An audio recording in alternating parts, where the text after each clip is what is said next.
Your only daughter. When my oldest brother graduated from medical school, he fulfilled my father's dream that we study hard and use our heads instead of our hands. Wasn't college an investment? And hadn't I spent all those years in college? And if I didn't marry, what was it good for? Why would anyone go to college and then choose to be poor?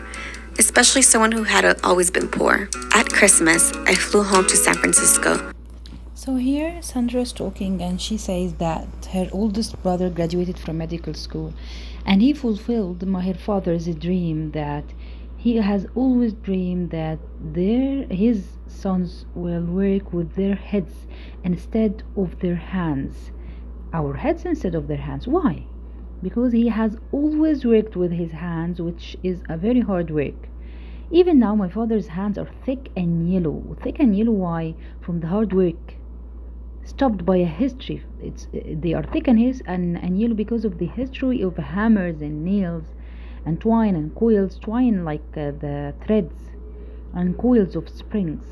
So he dreamed that his sons will not work with their hands too like he did. He wanted them to work with their heads, to think in a job that needs thinking like a medical school. So when he graduated from medical school, he was so proud of him. My father said, tapping his head, and not the hands. Wasn't college an investment? She then asks. And hadn't I spent all these years in college? And if I didn't marry, I'm not married, what was it all for? Why would anyone go to college and then choose to be poor?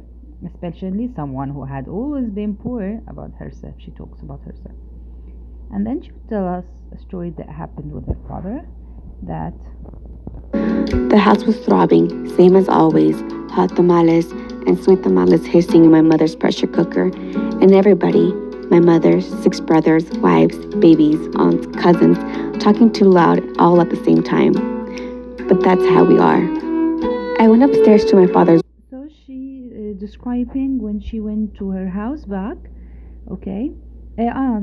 Before she goes to tell this, she says that she faced the problem. The financial rewards started to trickle in. Is to be less.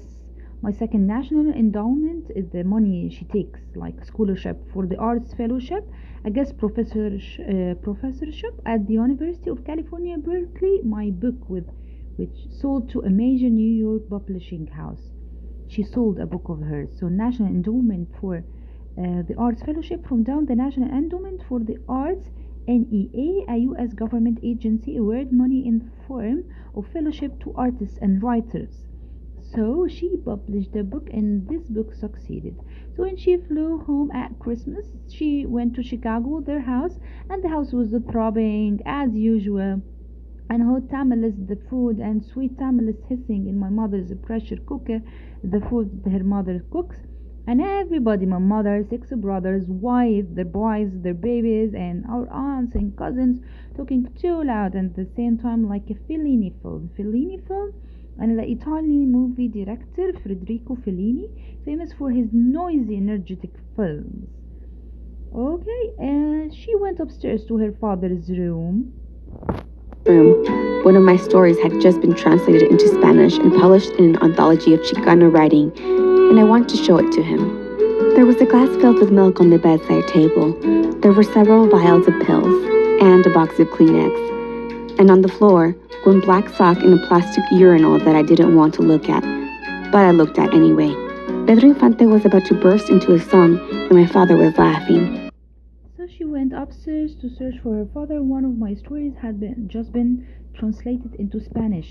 A story of hers has been translated into Spanish and published in an anthology of Chicano, down Mexican American language writing.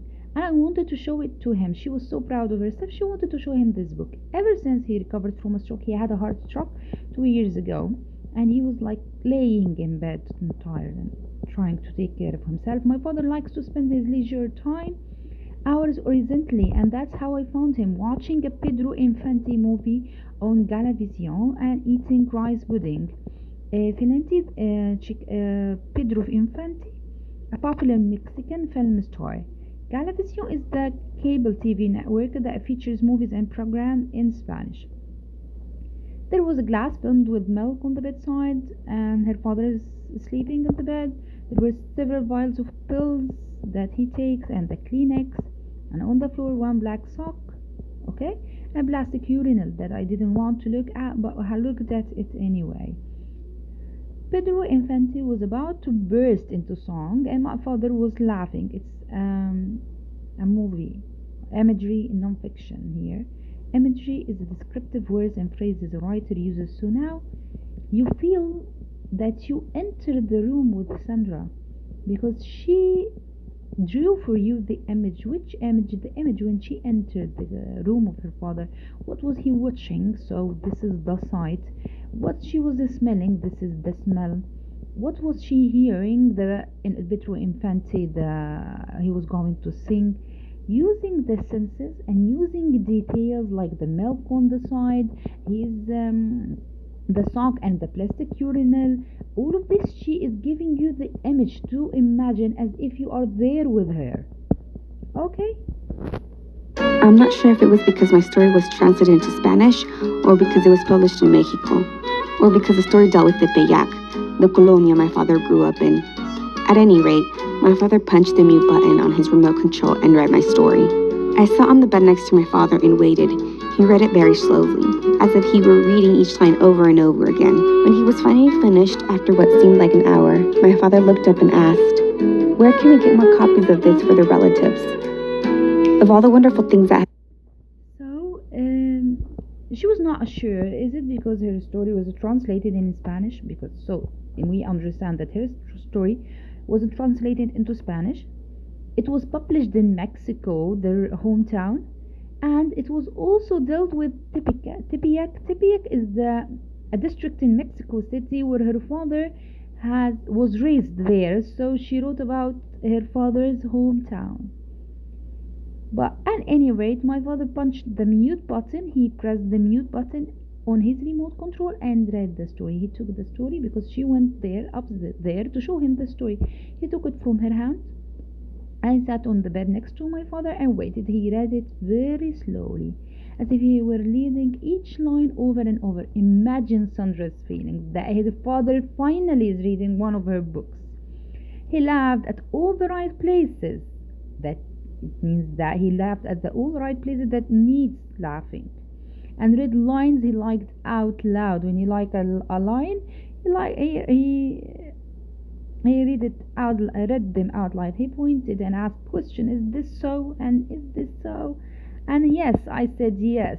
So he was interacting and giving feedback about the story while he was reading. When he was finally finished, after what seemed like hours, my father looked up and asked, "Where can we get more copies of this for the relatives?" So finally, her father is proud of her. Finally. Happened to me last year. That was the most wonderful.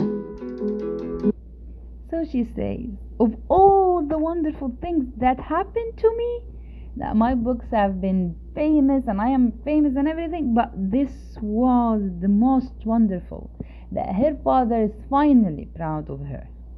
So she got what she wanted.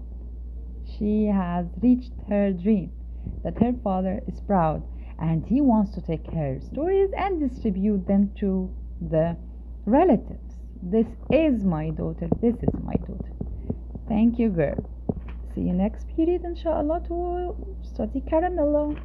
Enjoy it, girls. Bye.